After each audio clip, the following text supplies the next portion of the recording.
Assalamualaikum warahmatullahi wabarakatuh. Di sini kami akan menjelaskan siklus akuntansi perusahaan dagang. Di sini ada bukti transaksi. Bukti transaksi adalah dokumen atau rekaman yang digunakan untuk mendukung atau memvalidasi terjadinya suatu transaksi bisnis, meliputi faktur penjualan, faktur pembelian, kwitansi pembayaran, kwitansi pembelian, nota debit, nota kredit, bukti pengiriman barang dan dokumen lain yang mencatat detail transaksi yang telah terjadi antara dua pihak seperti penjual dan pembeli atau pemasok dan pelanggan. Masuk ke selanjutnya yaitu ada jurnal. Dalam siklus akuntansi perusahaan dagang, jurnal adalah tempat di mana transaksi-transaksi bisnis dicatat secara kronologis. Jurnal menggambarkan setiap transaksi dengan mengidentifikasi akun yang terlibat, jumlah yang terlibat, serta apakah transaksi tersebut merupakan debit atau kredit.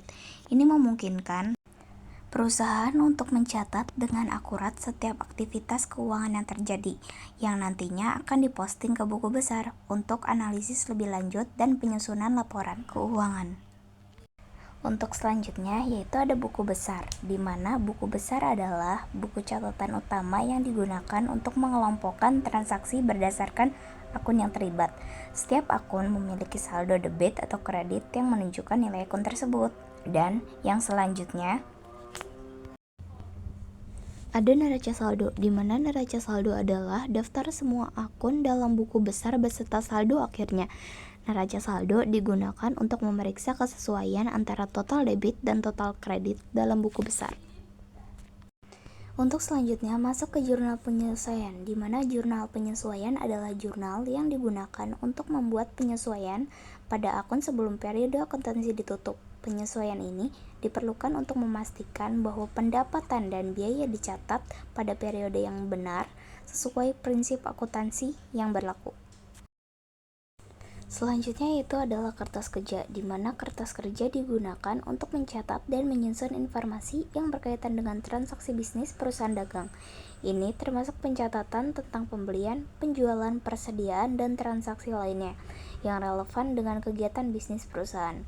Kertas kerja membantu akuntan dalam melakukan pencatatan analisis dan pemantauan kegiatan keuangan perusahaan dagang sehingga memudahkan mereka dalam menyusun laporan keuangan yang tepat waktu dan akurat.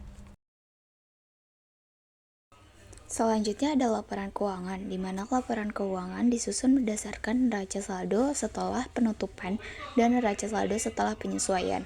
Ini meliputi laporan laba rugi, neraca, dan laporan arus kas, memberikan informasi keuangan yang penting kepada pemangku kepentingan perusahaan. Masuk ke jurnal penutup. Jurnal penutup ini adalah proses mencatat penutupan saldo pendapatan dan biaya ke akun modal pemilik untuk menghitung laba rugi periode berjalan. Ini mempersiapkan buku besar untuk memulai periode akuntansi tersebut. Penutup ini juga merupakan jurnal yang digunakan untuk menutup akun sementara seperti pendapatan, beban, dan juga laba rugi. Masuk ke neraca saldo setelah penutupan. Neraca saldo setelah penutupan adalah laporan keuangan yang disusun setelah semua transaksi telah dicatat dan neraca saldo telah disusun untuk periode akuntansi tertentu. Neraca saldo setelah penutupan mencerminkan saldo akhir dan setiap akun setelah semua pendapatan dan biaya telah ditutup ke akun laba rugi. Ini memberikan gambaran tentang posisi keuangan perusahaan pada akhir periode akuntansi dan menjadi dasar bagi penyusunan laporan keuangan yang lebih rinci.